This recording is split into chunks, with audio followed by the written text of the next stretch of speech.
अस्सलामुअलैकुम नाजरीन, आप देख रहे हैं तस्नीम टीवी और मैं हूं आपके साथ जावेद खान। चलिए रुक करते हैं इस वक्त की बड़ी खबर की ओर। राजस्थान वक्फ बोर्ड से जुड़ी इस वक्त की बड़ी खबर। वज़ीर आला अशोक गहलोत ने राजस्थान वक्फ बोर्ड के मेंबरान की सियासी तकरीरों के तहत 5 साल के लिए तकरीरी जारी की है।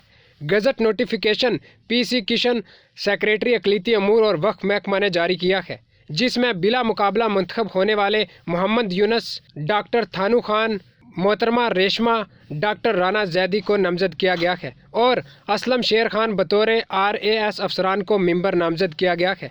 चलिए देखते हैं तस्नीम टीवी के नामा निगार की रिपोर्ट। तस्नीम टीवी के नाज़रीन, आज हम जिस जगह पर खड़े हुए हैं वो वक्फ बोर्ड राजस्थान की ऑफिस है। इसके बाहर हम खड़े हुए हैं और खुशी की खबर ये है कि यहाँ पर 4 महीने तकरीबन 8 महीने से 4 मेंबरान की जो सीटें खाली थी वो पुर कर दी गई हैं, जिनमें से 2 की पहले पुर कर दी गई थी और 2 की अभी जल्द में की गई हैं। तो ये बहुत ही खुशी की खबर है। लेकिन इसके अलावा एक खबर और भी है जो कि तशवीशनाक है कि यहाँ की हुकूमत और यहाँ के जो बोर्ड के मेंबरान हैं, जो यहाँ के कारकुन हैं, उन्होंने अभी तक अपने चेयरमैन का इंतखाब नहीं किया है।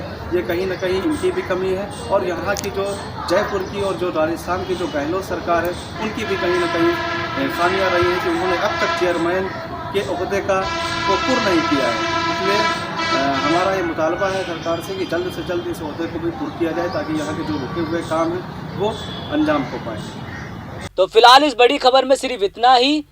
दूसरी बड़ी खबरों के लिए आप देखते रहिए तस्नीम टीवी और मुझे दीजिए इजाज़त। तब तक के लिए अल्लाह हाफिज़।